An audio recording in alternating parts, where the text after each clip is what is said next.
And I want to start with Tanea Wallace, who claims she's been at a freak-off and said she saw children, and it was hard for her to say it. It was very hard for her to say it, Ashley. So what she said was that she was flown out from LA to Miami by the Saudi prince. And they ended up eventually on Star Island at one of Diddy's parties. She says, you know, among many other things, I mean, she goes into detail. This, she says, happened in 2018. She says that she walked into the house and there was a cluster of adults around what she described as little people. And they were dressed up as Japanese Barbies. I forgot the name. It's Harajuku something. You can help me out here. It's a certain type of Barbie. Anyway, I know the name, but I've forgotten it. But go ahead. So she explained that that they were just clustered around these little people, and I kept pushing her, and she eventually said, "Look, they are little people who should not be at an adult party." And I pushed her, and it was apparent what she was saying is they were minors. Now, she didn't see anything specific that was going on with them other than that adults were kind of huddled around them. But she told just a wild story about what was going on at the house, even at 7 in the morning, that this thing apparently raged all night long.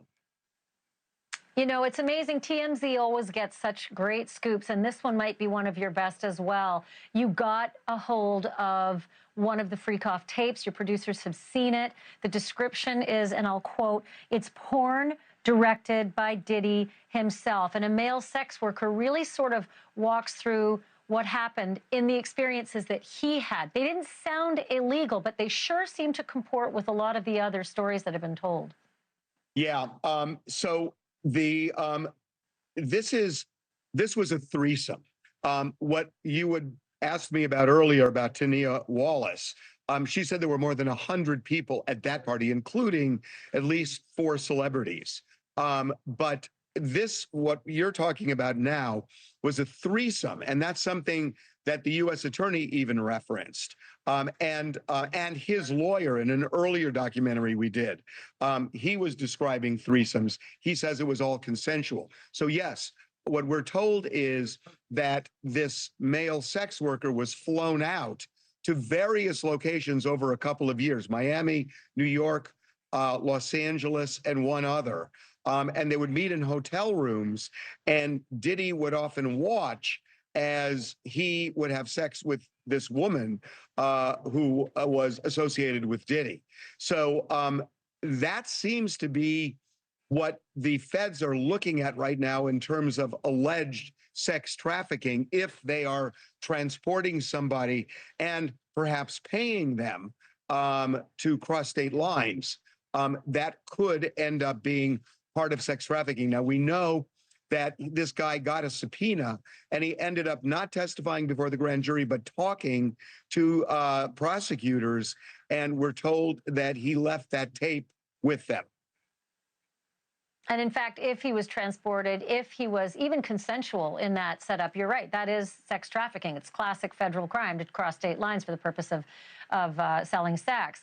But it also comports just with the description of many of the other incidents that did sound illegal, where there was, you know, heavy intoxication involved in some of these incidents, but the setup sounded very similar. There was something else that was so revealing in your interviewing with 2 friends of Diddy's who seemed very defensive of Diddy. Stevie J, a producer and a friend, and Ray J, an entertainer and a friend of Diddy. No matter how many times you ask the question, both of them seemed to deflect. I never took part in any of it, and yet they were so close to him, and seemed to suggest that people, famous people, are paying off victims to keep their names out of the Diddy story. Well, Ray J as much as said that to me, that he said that there were celebrities confiding in him, that they were either approached by either the man, woman, or their lawyer, or they actually went to the person themselves and offered money for silence. That's what Ray J is saying. Now, I will say that we interviewed Tony Busby as well. He is the Houston lawyer who is representing more than 120 alleged victims. And he told me that, yes, they have sent demand letters out to various other people, high-profile people, and it's essentially an ultimatum. Either pay. You recorded? Check this out. I know I'm black, but Saturday, I'm coming to the party, yo. I'm ready. This is behind the scenes, getting ready for Saturday. Saturday. Oh there, hey. You know he half Puerto Rican. You know he half Puerto Rican. Hey. Para mi pueblo, boricua, para mi pueblo, tú sabes todo. Where we gonna be at? I don't know what you said. What you say? Say something. You know. Saturday, Disciplina. Te amo mucho. Ahí está. Puerto Rico. Ahí tiene. He nailed it. Puerto Rico para que sepa. You know, he'd be all taped up and he'd have baby all over him. Big brother, what do you think we're gonna do? I look up at him playing cards, go, no baby oil, get out, no baby oil. Yeah, there you go. Y'all, thank you. And I just want to say how much I appreciate Puff Daddy for doing the kinds of work that he's doing, because he doesn't have to do this. But this is part of what is important about giving back. We applaud you, and I want to apologize for not sweating, but I do this so much. I'm so cool. I just want y'all to see everybody I'm interviewing is sweating. I'm not even touching my brow. I'm so cool, and I want to apologize. I ain't trying to make you look bad or nothing like that, but I'm just so cool. We T-shirt. I tell you, if he was wearing one of those fancy designer clothes he's designing, he'd be sweating just like me. Because working for Diddy for 6 years trained me to have to be perfect. Working for Diddy? Absolutely. I love Diddy. You know, he's a good friend of mine. He's a good guy. He expects. Is he a good guy? I don't want to answer that Oh, question. wow. I think he's a good guy. Party? Yes. And what was it like?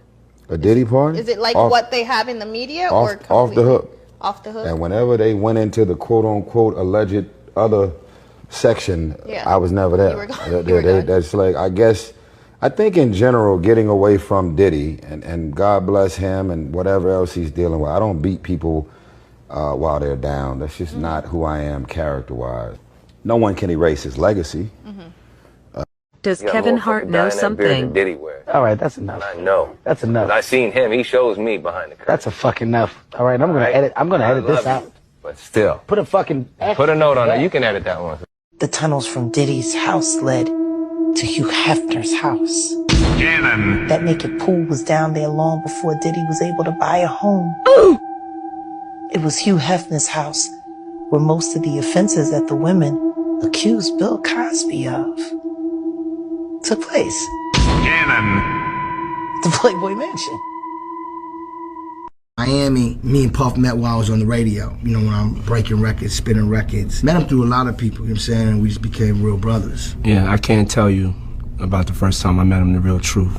Yeah, I just can't speak on it, you know. Yeah, some stories gotta be untold. Yeah. God is great. God is great. That we don't have to live that way anymore.